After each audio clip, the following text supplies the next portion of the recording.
There you go, school. Yeah. Hey, right down the fight, baby. About to wipe his nose. All right.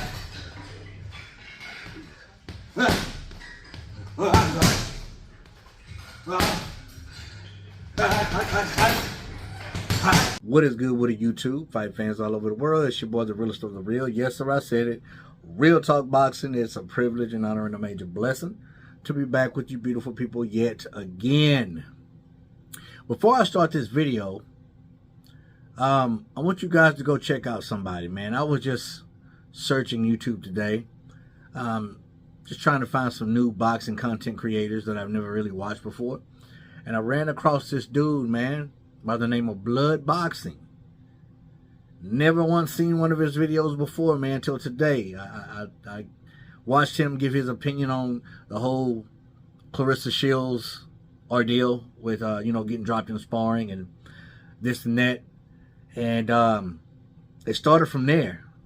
I liked that video a lot. And then I watched about 4 or 5 other videos from Blood Boxing, and I deem him legit. So if you guys hadn't heard of him, go check him out. He has some really good content. Rough around the edges now, if you don't mind a lot of cussing, and go check him out. You know what I'm saying? He's got really, really good content, man. And as soon as I get done with this video, I'm finna go check out some more videos of him.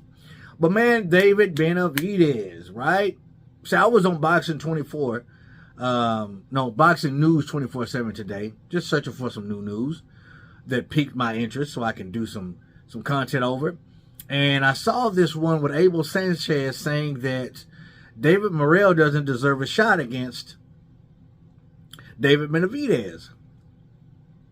And I'm like, okay, I can kind of see what you're saying.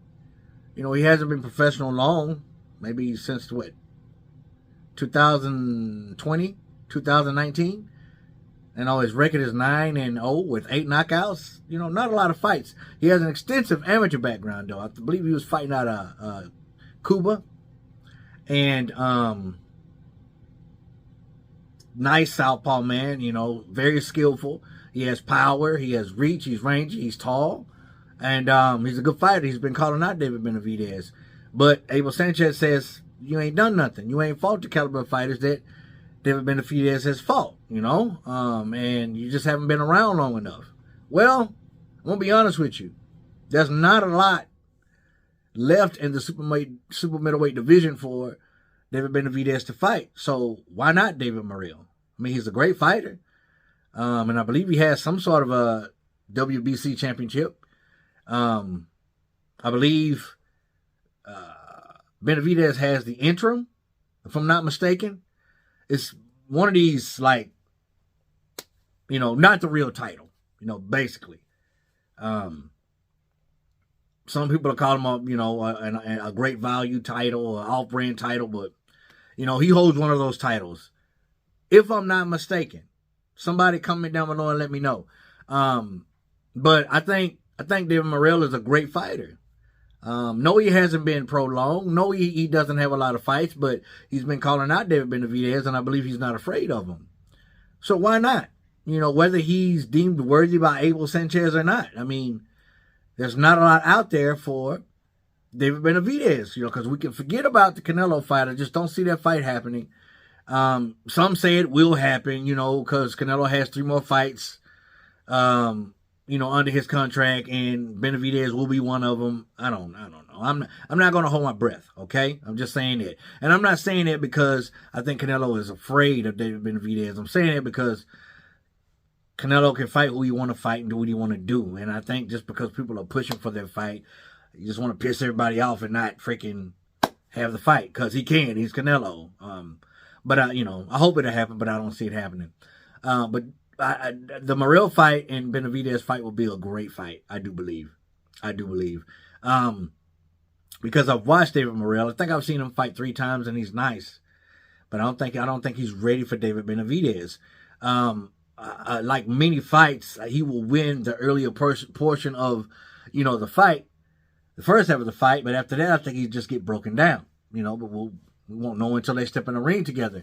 But, not only Morrell, okay, even though he's limited in his opponents at super middleweight, The fight I want to see next, I'm going to be dead honest with you guys. This is the fight I want to see next. I want to see Benavidez fight Jaime Munguia. His last fight against Derevyanchenko was crazy. Back and forth action. Both of them were hurt multiple times. That old man, and I say old, he was only 37 at the time, but in boxing, that's old, gave that young man all he can handle. Derevyanchenko is a monster. And up until the 12th round, before he got dropped, I thought he was going to win that fight. But, Munguia caught him with that body shot because the head shots wasn't working. He caught him to the body and he dropped him. And that saved Munguia, man, because that was a close fight. But Munguia, to me, he's young. He's 6'1". He's tall. He rehydrates up to 180 pounds fight night. And he's just vigorous, man. He just balls to the wall type fighter. He's not just a spectacular fighter to me, but he does the basics very, very well, and he's super aggressive and very, very strong, and he has an entertaining style. He has a crowd-pleasing style. But he's a little too over-anxious, man. He needs to learn how to calm down, control that aggression. A little too wet behind the ears for David Benavidez.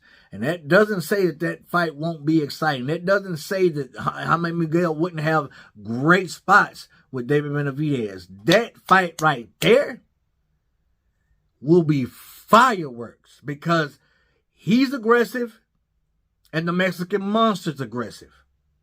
But I think the experience and the calm nature in a ring that David Benavidez has will eventually overcome Jaime Munguia.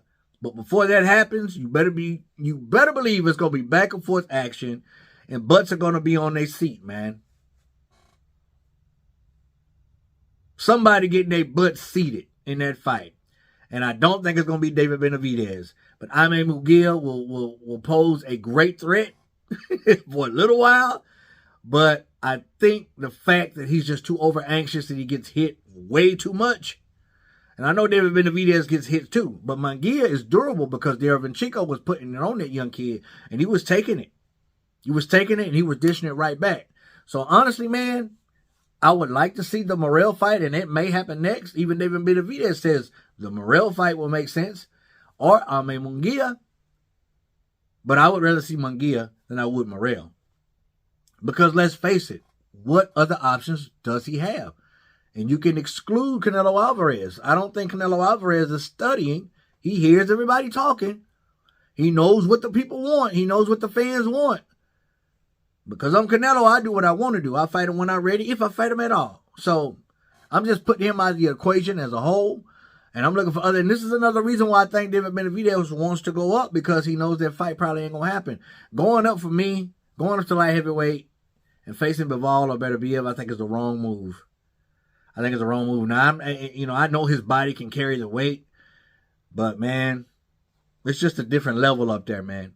A different level. Canelo went up and did it against Kovalev. Then he tried it against Bivol. Sometimes size matters, and I think the same thing would happen definitely against Bivol. The same thing would happen if Benavidez was to fight him. But if not Morrell, let's go with Jaime Munguia. Scratch that. Let's go with Jaime Munguia first. Let's get him first. If you want an exciting fight, I'll pay to see it. What about you? Comment down below that your boy Real Talk Noah. As always, respect all fear none. God bless you. To the real time. Till the next time. Real Talk Boxing. I'm up and I'm out of here. Bye.